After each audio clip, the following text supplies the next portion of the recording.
but I just want to thank y'all for coming to this little impromptu presentation.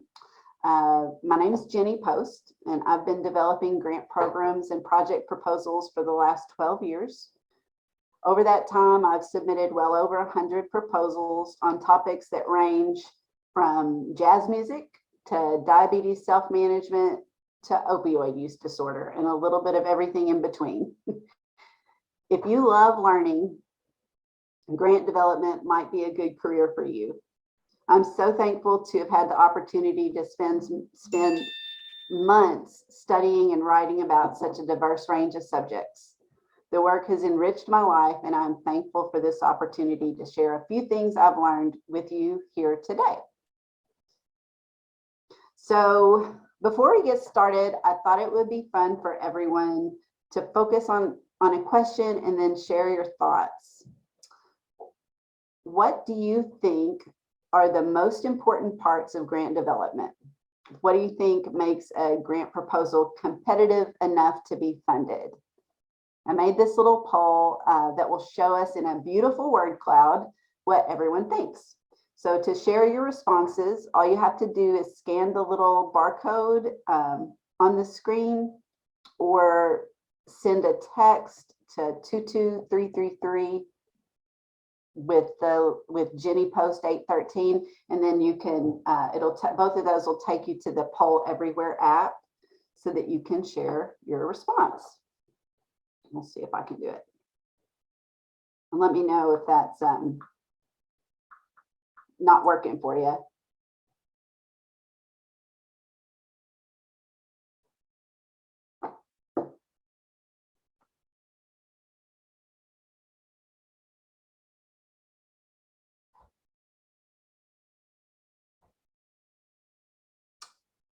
There we go. Data, adequate, organization. Wonder if I can send one. Statements. All these are good.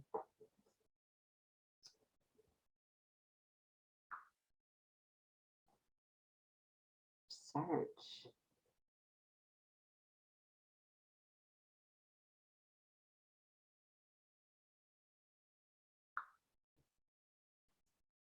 Aren't these fun?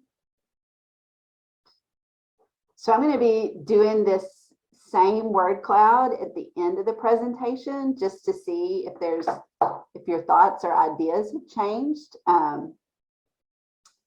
So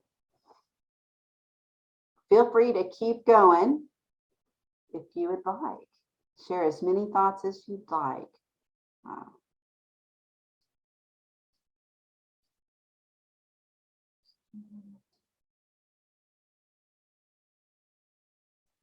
All right, we shall continue. Oh, even more. Okay, so there are a ton of different ways I could have structured this presentation on grant development, but I think one of the best ways is to just get an understanding of what is involved by framing the conversation within what's called the big 4 R's of grant development.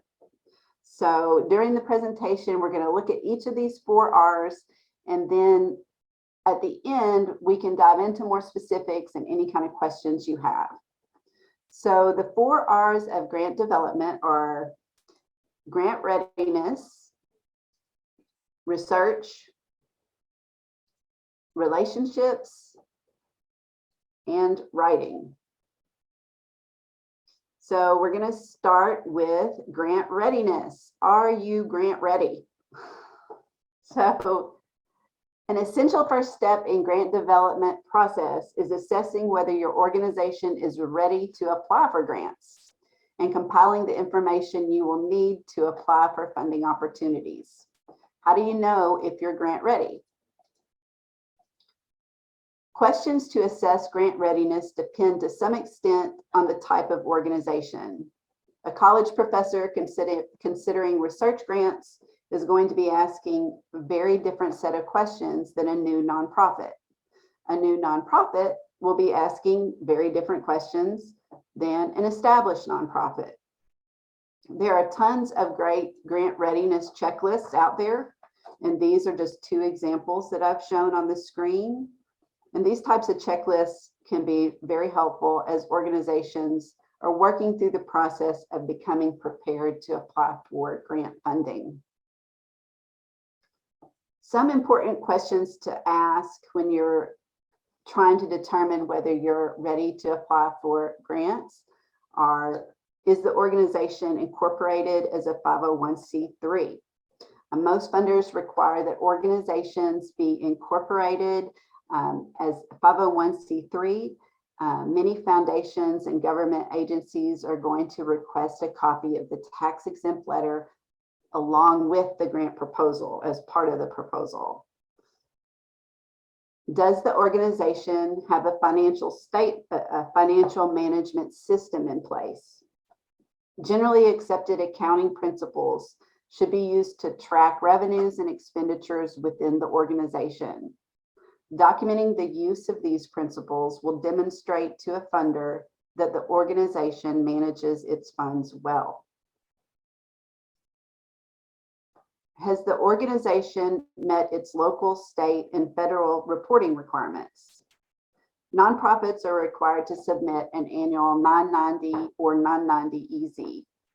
Many states and localities also have documents that must be submitted on an annual basis to maintain tax exempt status.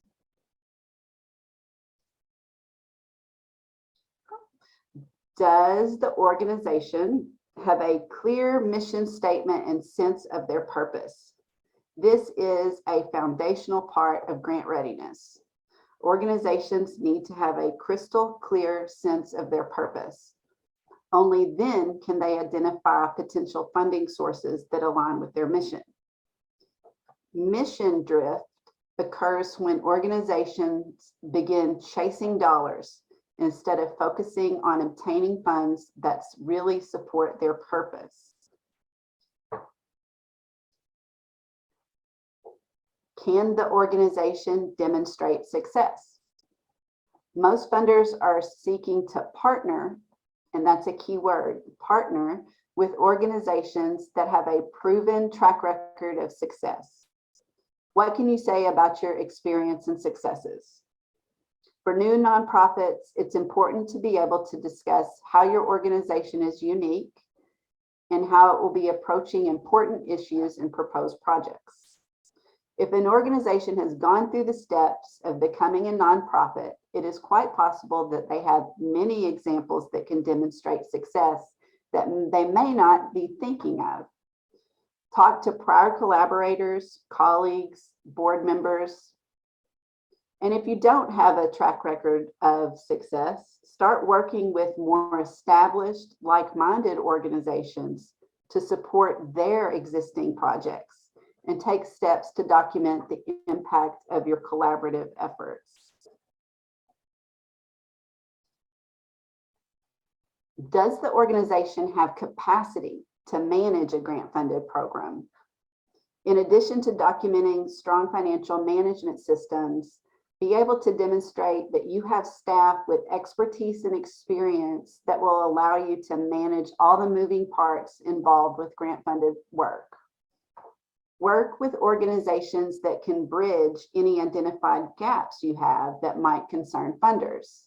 For example, if your organization has a ton of clinical expertise, but may need more project management support, you can partner with an organization that has a strong internal structure for project management.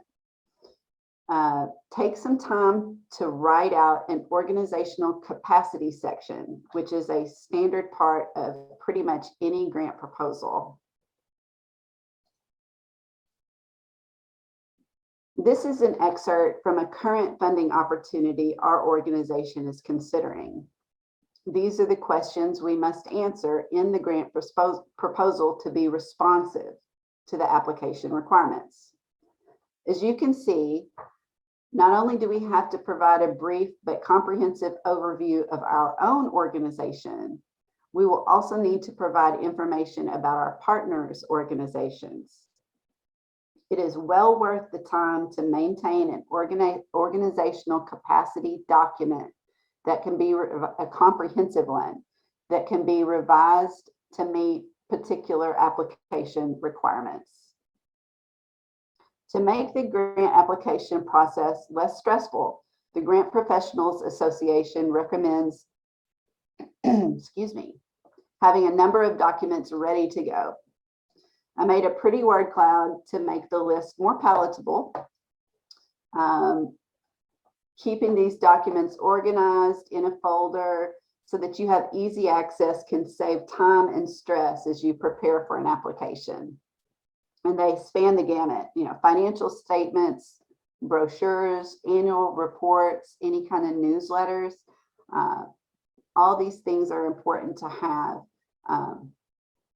at your fingertips. Planning ahead is an important skill to develop when doing this type of work. All right, the second big R of grant development is research. An important part of the process is learning everything you can about an organization or agency that is funding the grant. What are the grant makers' funding priorities? What projects have they funded in the past few years? Do they primarily fund projects in specific geographic regions? What types of organizations have they funded in the past? Large organizations or small ones? Nonprofits, academic institutions, state agencies, or all of the above? What size and types of projects do they fund? Does it look like they're only funding massive projects that are implemented across multiple states? Or are they also funding smaller demonstration projects? Do they fund only research projects? Or are they funding projects that implement programs to address community needs?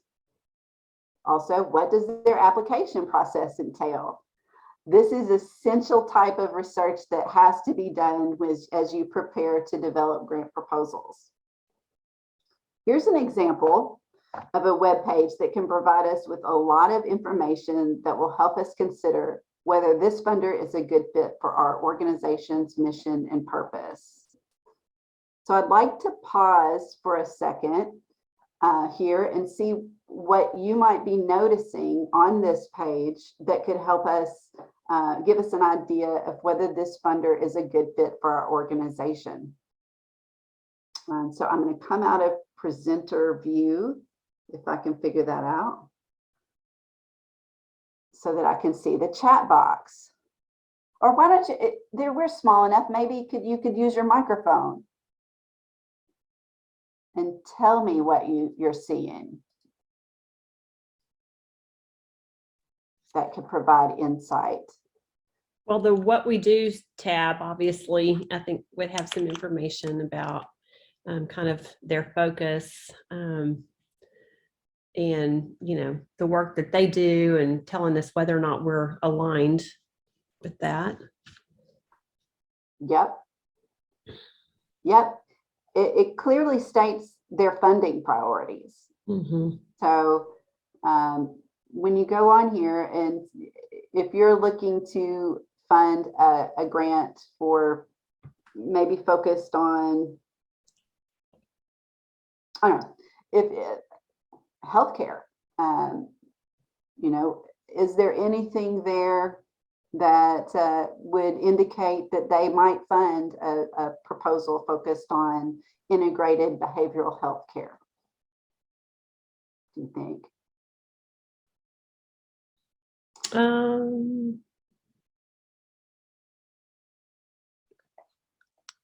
There's some health sections, but you'd have to dig deeper to see really what components of health they're focused on. Exactly. That health there is centered under racial equity. So what that tells me is that they would be interested in funding integrated behavioral health projects that focus on racial equity.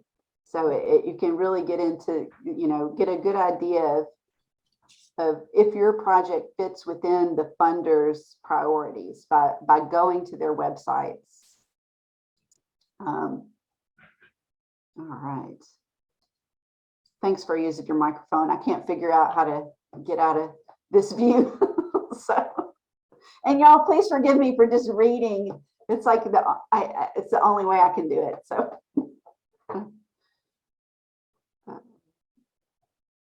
all right. So now, if we go to the how we give page,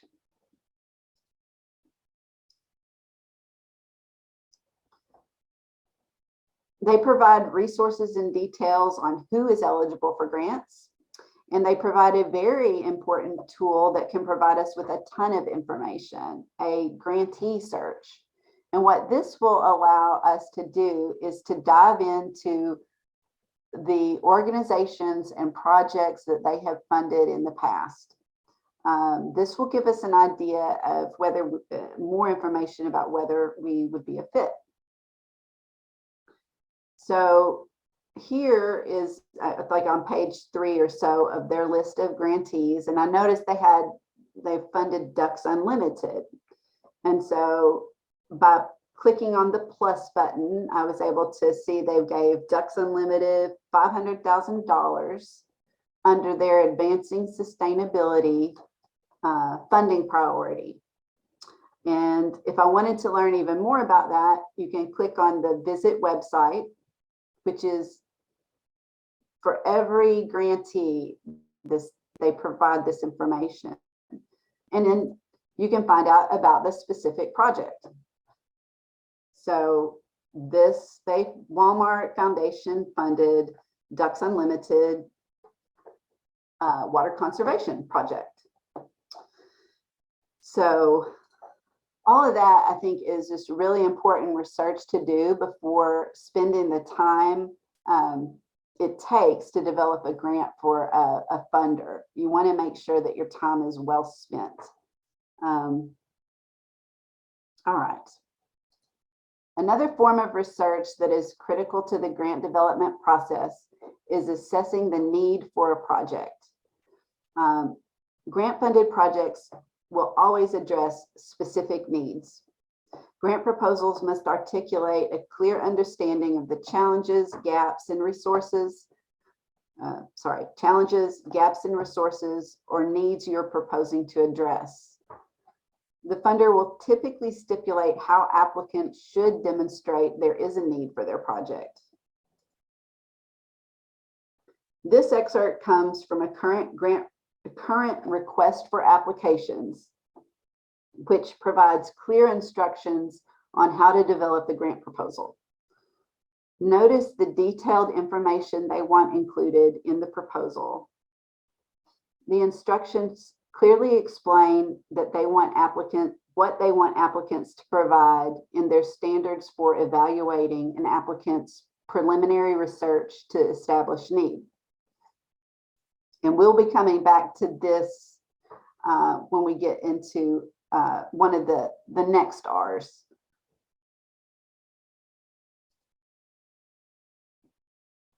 Here is a section from a proposal we submitted earlier this year. The funder wanted detailed information on many topics in order for us to successfully demonstrate there was a need for the project. Many of the indicators they wanted seemed impossible to find. It took many, many long hours to track down the measures they asked us to present.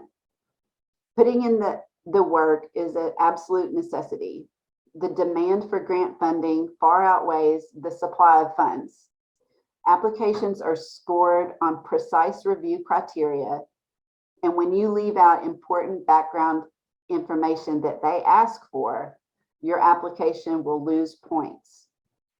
In a competitive environment, every single point counts. Grant development is time and resource intensive, and you want all that hard work to pay off. So don't give up and always give it your all. And I want to take a moment here to say also, because I was going to put this section at the end and I didn't have time to develop it. Don't give up, give it your all, work your tail off, but maintain, if you can, balance in your life. Grant writing can be, if you're not careful, it can consume you, and it can lead to very unhealthy behaviors, such as not sleeping and not eating. So don't let that happen to you. It is a common trap, I think, because it's competitive writing, and you do have to put in a lot of work, but and the application time periods are short. Application will come out in November and be due in January. And you have to develop 80 pages of content in that time. And so you just have to be very careful to manage your time and to keep a focus on your health. All right. And finally, another form of research is researching best practices and proposing projects that have demonstrated success. And so many funders are going to want, if it's a programmatic proposal, for you to be proposing activities that have proven to be successful with the target population you're working with. So there's almost always going to be some research, and it can be a lot of fun. Finding activities that will support your objectives that are based on best practices. So, all right. The third R is relationships. Relationship building is an important part of grant seeking. It's as important as it is in just about any other element of fundraising. This is especially true when it comes to considering funding through foundations. When seeking to connect with foundations, whenever you can, try to find a common connection that can facilitate an introduction. Oops, there's the picture. That can facilitate an introduction. The reality is that often we will have to gather our gumption and cold call funders before taking this step. It's really important that you research the funder and fully understand their mission and funding priorities, know the types of projects they fund, the successes they've had, and the direction they're heading. Read their annual reports, track down their 5-year strategic plan, learn everything you can about the recent projects they've funded, and go into conversations prepared to talk more about their successes than your own. And this all ties back to the previous R, research. When reaching out to grant makers, it's a good idea to be prepared with 3 talking points: a short introduction of who you are, what organization you're with, not your whole mission or all your programs, short introduction. And if the grant maker is not geographically local, let them know where you are and where you're implementing your work. Second, a 30-second elevator pitch of why, based on your research of their funding and recent grant history, you think that your organization is a strong potential funding partner. Third, think of up to 3 thoughtful questions that were not answered through your research of their materials, but could help you customize your proposal to be more competitive in their process. Try to stay in touch with potential funders. Keep an eye on their websites and send them handwritten congratulations when they're celebrating a success or achievement. Old-fashioned handwritten cards stand out in a world of emails and text messages.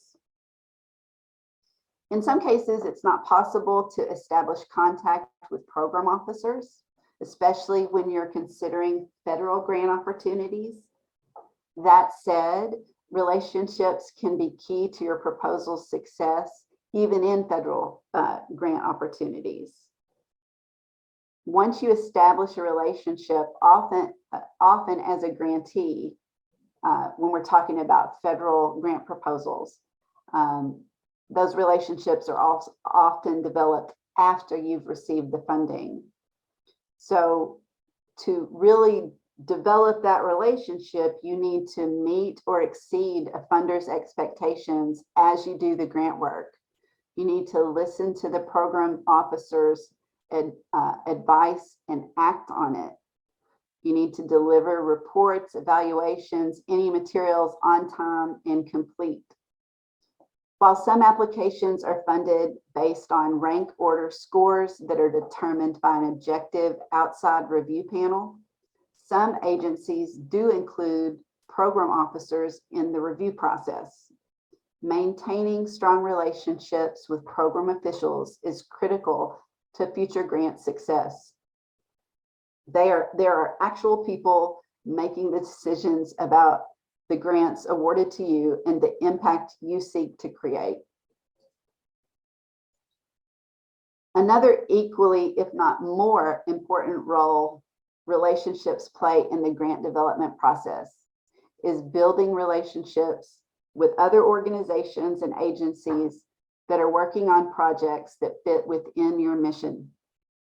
Partnerships are absolutely foundational to almost any grant proposal. From a funder's perspective, and I really think that it's a perspective based on deep experience in reality, a project can almost never be implemented with the work of just a single organization.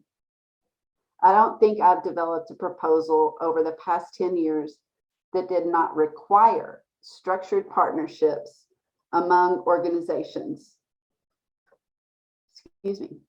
Many requests for applications will stipulate that partners have a history of working together and that the written grant application provide details of that prior history of working together.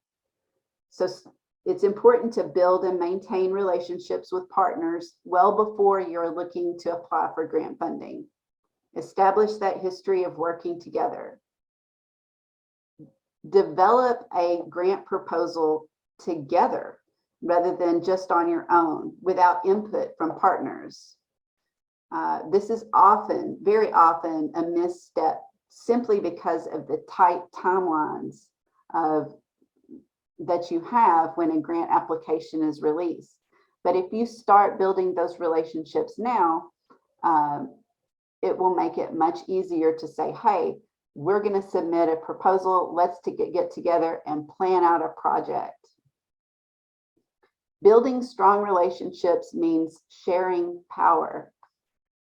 Reflect shared ownership in your project budgets. One big mistake grant developers often make is describing robust partnerships in a proposal, but developing a budget that does not support that claim, where most of the money is going to support only the applicant organization. The reviewers will key into this quickly. So I'm going to stop here. Are there any questions y'all may be having so far?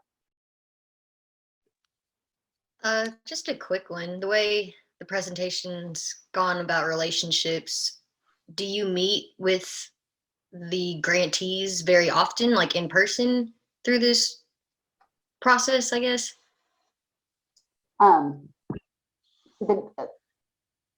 grantees?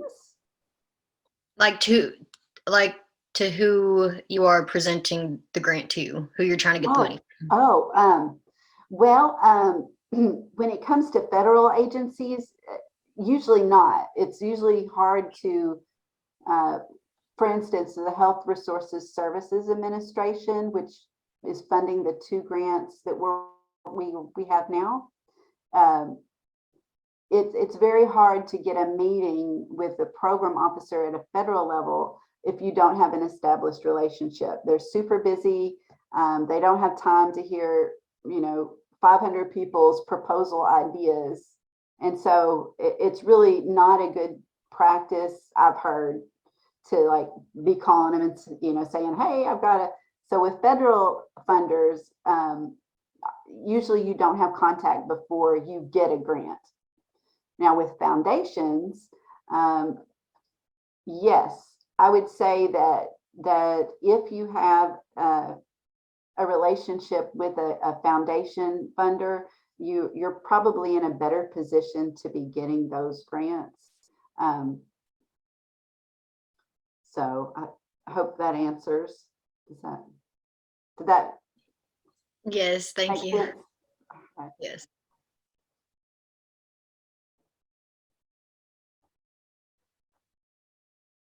All right. So we will move on to the next R, which is writing. Finally, you say. I'm going to hide everybody here. Okay, there. Writing. So while writing is an important part of successful grant development, you may have noticed that I try not to use the phrase grant writing or grant writer. That is because the work we do is developing grants that require us to do the research, rally the troops, make a plan, get the facts, line up the players, and then write it all down. Writing is part of the puzzle, but it is definitely not the whole enchilada. That said, you are going to have a hard time getting funded if you don't adhere to several important writing-related principles. First, and I would say foremost, follow the instructions to a T. Requests for applications provide detailed instructions on the purpose of the funding program, on any specific funder requirements, on what to include in your proposal, on exactly how your application will be scored, and more. Requests for application detail page limits, font requirements, margins, and often section headers that you're going to be required to use. So reading that request for applications and fully understanding all instructions is key to developing successful proposals. When I'm developing a grant, I will read those, they're called RFAs. I don't want to get into too much alphabet soup, but I'll read those dozens of times, and by the end of the whole process, they're like covered in coffee and highlighted and ripped, and and I save them for posterity. So always print out a hard copy, and I refer to them multiple times throughout the day for weeks on end. So requests for applications are just a big set of instructions. They're usually extremely clear on the information you need to provide in a proposal. It is important to answer every question the funder asks in detail, asks us to detail, I should say. Whether it's in detail really depends on how much space you have and how much detail they want. So let's take another look at the instructions this funder provides on how to write the introduction and needs assessment section of this proposal. Just reading through their description, you can get an idea of how to structure the proposal. So they have two in the needs section. They have two primary sections: structural need and community need.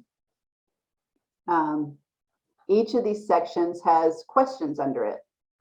One way to develop a needs assessment section when you have something like this is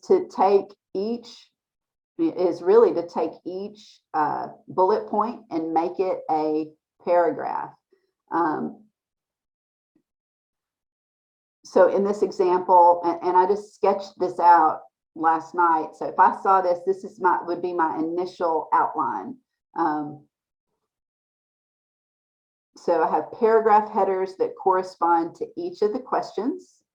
You may notice that I'm repeating their words back to them verbatim whenever possible.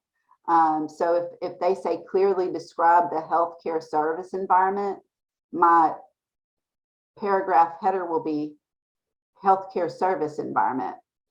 On number B, it says describe the structural challenges that affect healthcare in the service area. So I'm going to title it Structural Challenges Affecting Healthcare.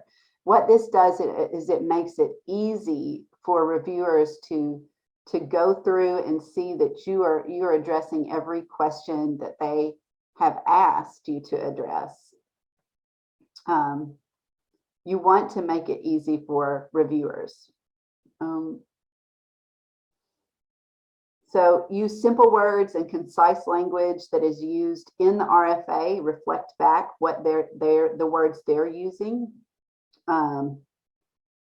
Let's see, if you look at number C here, under community need, they have a number of questions kind of crammed together. Outline the needs of the rural community, how the rural community participated in identifying the need, and how network partners will address the unmet needs to serve and benefit the rural community. So to answer that question, I really needed to break that into 3 different paragraphs. One of them would be a summary of needs. The second is how the community participated in identifying the need. And the third is network partners' unique capacity to address structural and community need. Does that make sense? Y'all, I can't see you. Yes, okay. All right.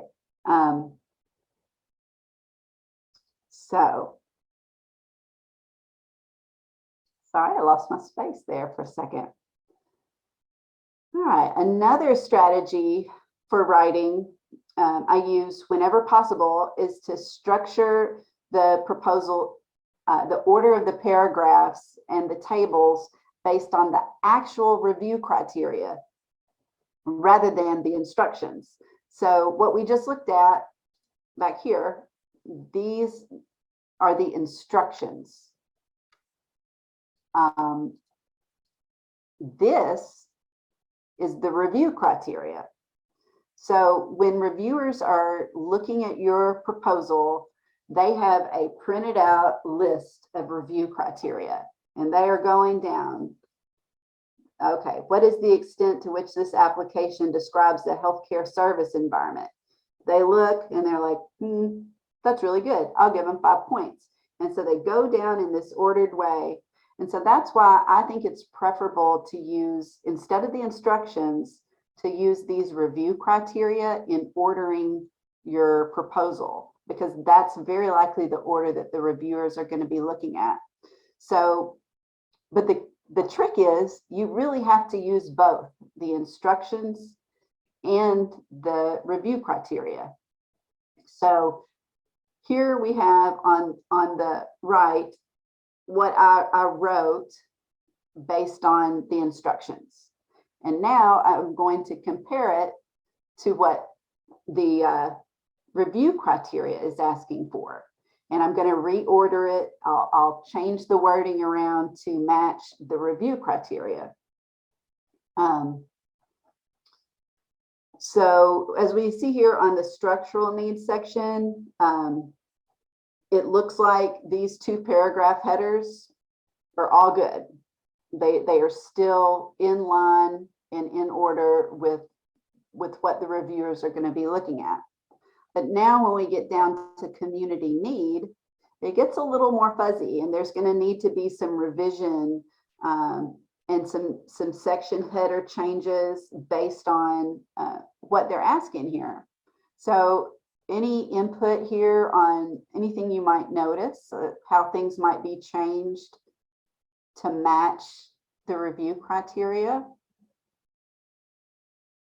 There are definitely some things that are missing. So,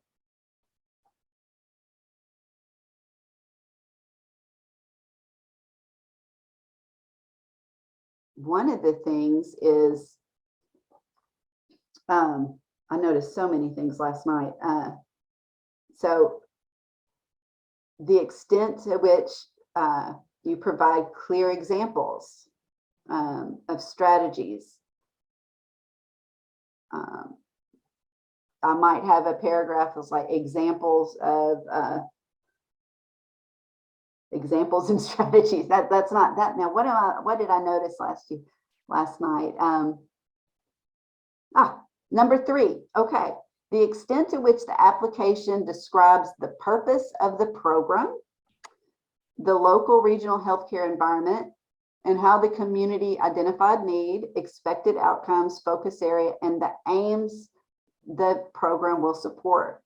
So when developed the community needs section based on the instructions, I did not put in a paragraph about the aims of the project or the expected outcomes.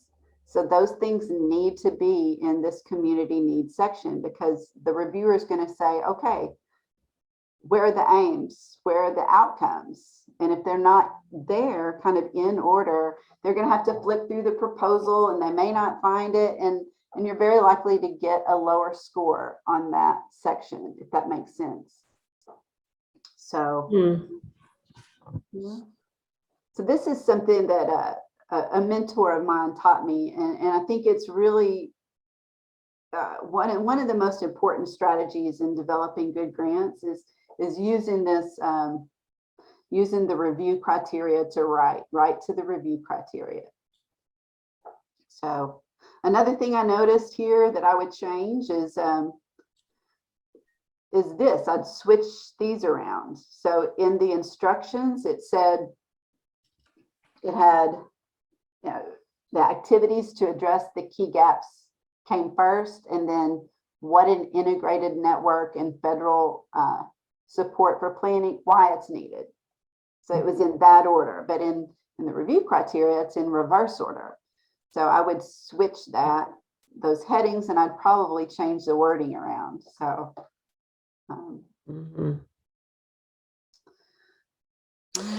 yeah, so basically, like you're saying, just that making sure that as you're addressing all the instructions, then actually pulling it together in a way where as they're ticking off all the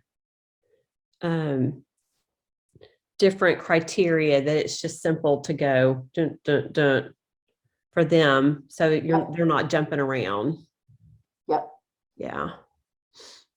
Yeah, these applications, we get both sets of things. We get an instruction that says, here's how you write the organizational capacity section, but they don't have that. All they have is, here are the review criteria for the organizational capacity section. So you kind of have to do both, but I think that the review criteria are a little more important, and definitely a way to order things. Yeah. So in one of the last grants I wrote, I went through and I wrote it according to the instructions. And then I went through it again and just not completely redid it, but like you say, like just moved things around and kind of went through their checklist almost, and just definitely reordered, retitled some things or whatever. But yeah, okay. Oh, all right.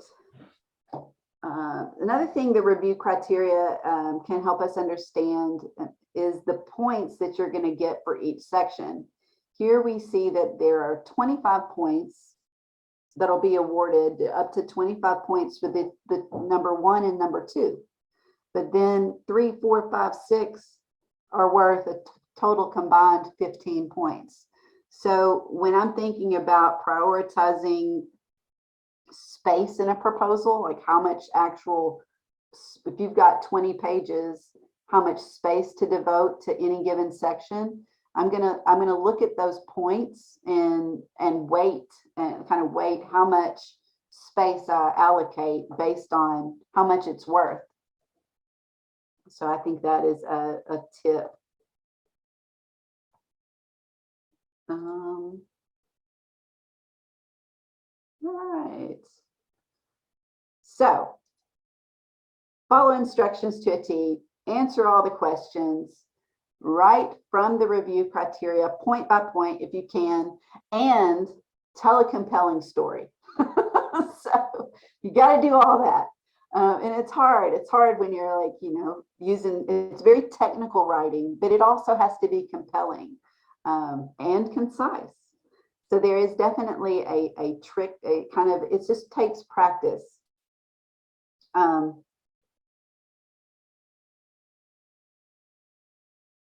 So another important part of writing is putting the puzzle together and ensuring there's a logical flow between all the different parts of the proposal. It is important to logically connect funder priorities to need, to the project objectives, to your partners and your activities, to the evaluation and the impact. And so that sounds like a mouthful, but it can be done with things like graphics. Graphics are very, very important, I think, in grant proposals to convey ideas.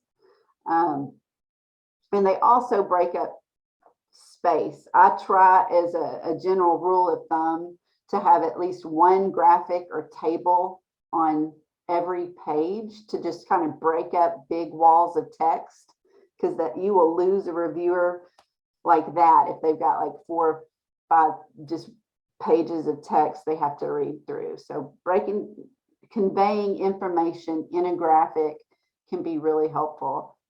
And here, what this graphic is trying to do is say, okay, here are your program goals. That's the yellow box. And the middle box is, here's what we're going to do to help you meet your goals. Here's, as a funding partner, here's what we're going to do. These are our objectives. And then the last one is, and here's the outcomes and the impact our project is going to have. And not only do those outcomes and impact line up with our objectives, they also line up directly with the funder's objectives. So when we are pursuing our project, the impact we make is the impact they're trying to make by funding the program, if that makes sense. Yeah, that's great. I love that tip. So another way to convey this is through what's called a logic model. These take a little bit to get used to, but once you do a few, they can be really helpful. I like to do these as I'm developing a program, because they really do help you think through the logic of your program, which you have to convey so concisely in an application. So in here, they're often a required element of grant proposals, and they typically include the elements you see here. The top box states the need that's being addressed and the goal of the project. The inputs are the resources that will support the work. We've got partners, we've got funding, we've got an engaged consortium and subject matter experts. We may have staff and so we have all these things that are going to support these strategies and activities. And these strategies and activities will lead to these specific short, intermediate, and long-term goals. And in those boxes, what we have are our outcomes. So these are what we will be evaluating. Are we doing this? Have we increased screening for clinical depression? Have we improved provider and patient satisfaction? So we'll have to, in the proposal, detail how we're going to measure these things. So it all ties back together. These outcomes are very much related to the evaluation section. So some other bits of writing advice are: be clear, concise, and compelling as possible. Study examples of successful grant proposals that would support your mission. If you can get hand-on proposals that other folks have written, those are very valuable to help you learn and grow as a grant developer. So reaching out to organizations you've worked with. In the past, I did a lot of writing on National Institute of Health research grants, And that was way out of my comfort zone because I'm not an academic, and these are, big research studies that I didn't know how to write. And so what I did was I used the Freedom of Information Act to request grant proposals that have been funded from the National Institutes of Health. So if I was looking at a program on diabetes self-management, I would make a request, a FOIA request, and I got several different proposals, and I could look at how they structured things, try to get an idea of why they were successful. So FOIA can be a good tool. I will say that if you have, it's probably better to, you can find out, okay, well, Baylor was awarded this grant. It's probably better to pick up the phone and call the program director and say, hey, I saw your program. It sounds super interesting. I'm developing a proposal kind of focused on the same thing, and I'm a new to grant development. Would you mind sharing your proposal? So that's probably better to do, because FOIA, what happens is National Institutes of Health will then contact the program director, say, University of Arkansas, Jenny Post has FOIA'd your proposal, which can put people on edge. They'll be like, why does they want it? And so, I think it's a little better to just reach out directly and say, hey, I was going to FOIA your proposal, but I thought I'd call you to explain. I'm a new grant developer, and I just want to see examples, that type of thing. So that people, it doesn't scare people.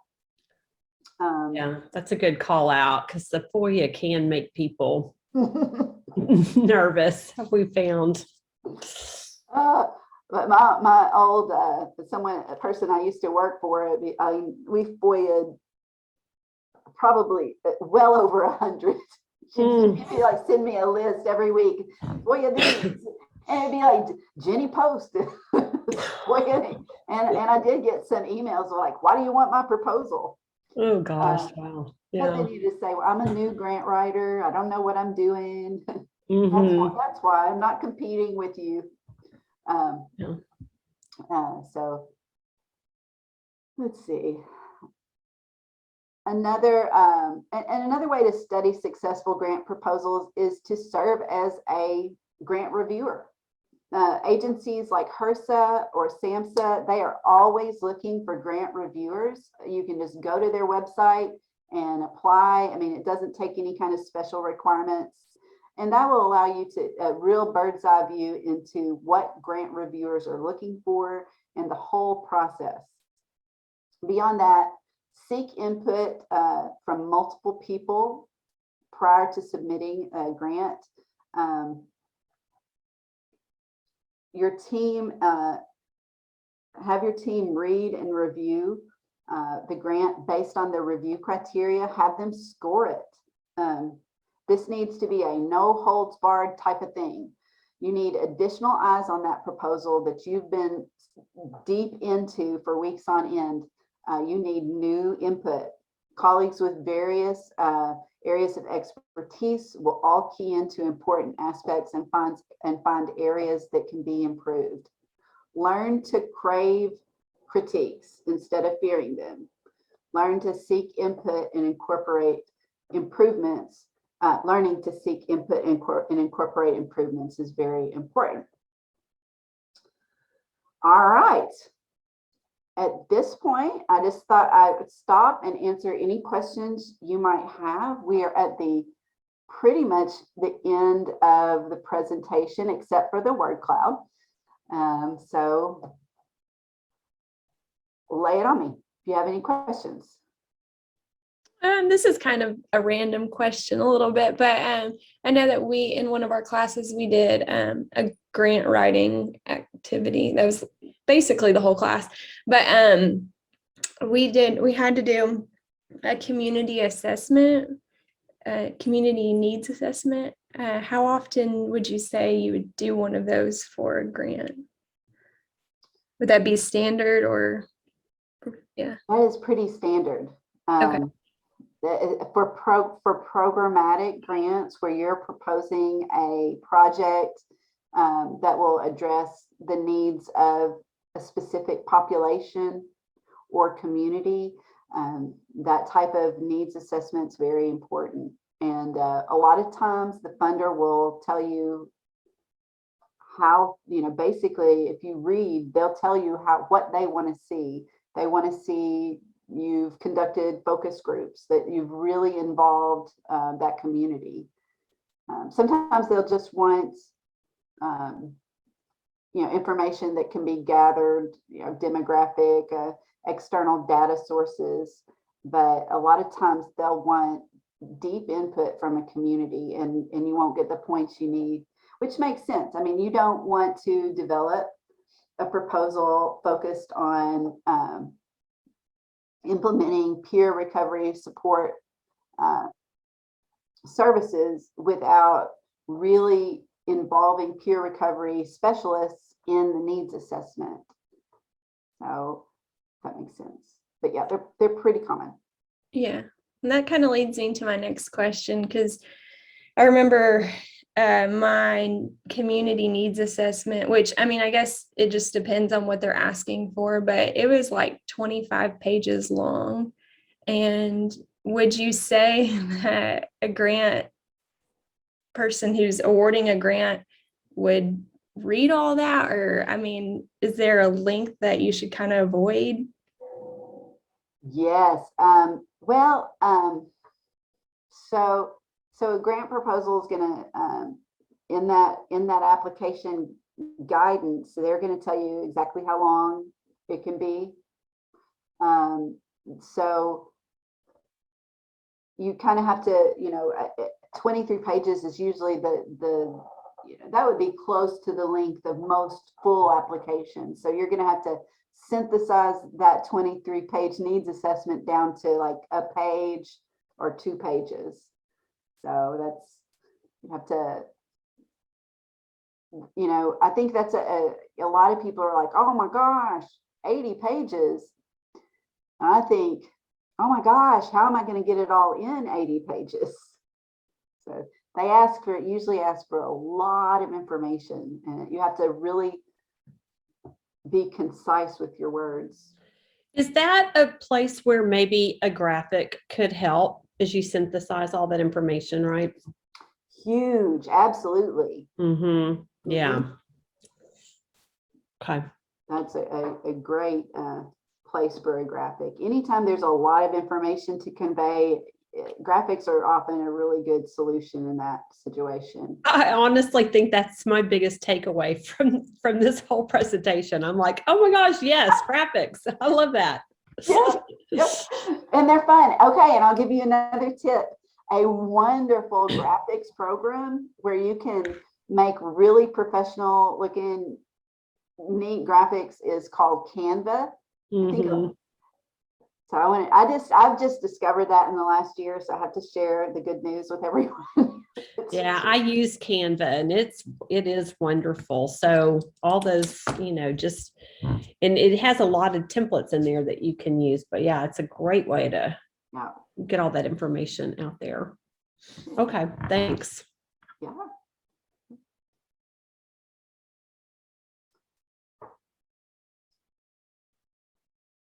Well, all right. So I guess before let me get out of here. Oops.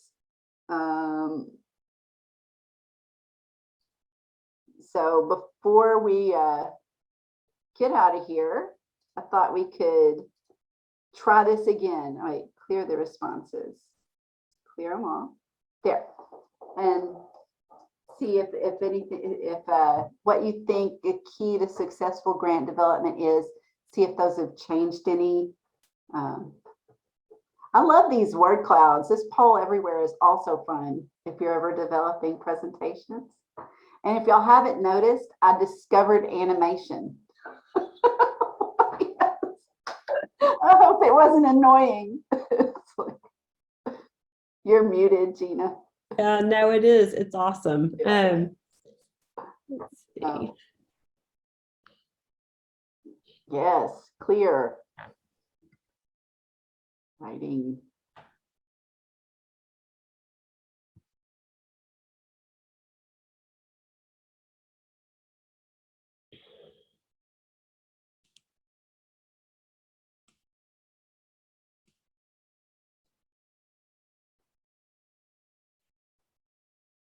Oops, oh, sorry. Ah. There we go.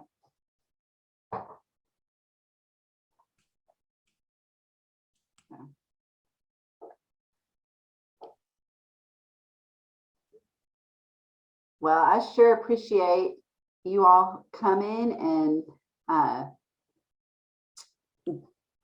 and being so interactive with me and making this easy on me because I get nervous. So happy to answer any other questions y'all may have. My email address is, oh wait, these are the things I think are really important to grant development. Persistence, resilience, agility, and passion for a clear vision. Those are some things I think are super important. Great. Resilience, because you're going to spend hundreds of hours on things that won't be funded. And you just have to do it again. And it's all worth it. Everything's a learning experience. So. All right, that's my email address. And I guess we're going to get out of here about 30 minutes early. So. Well, very helpful. Thank you so much. Yes, All right. thank you. Thank you. Thanks, Bye. Jenny.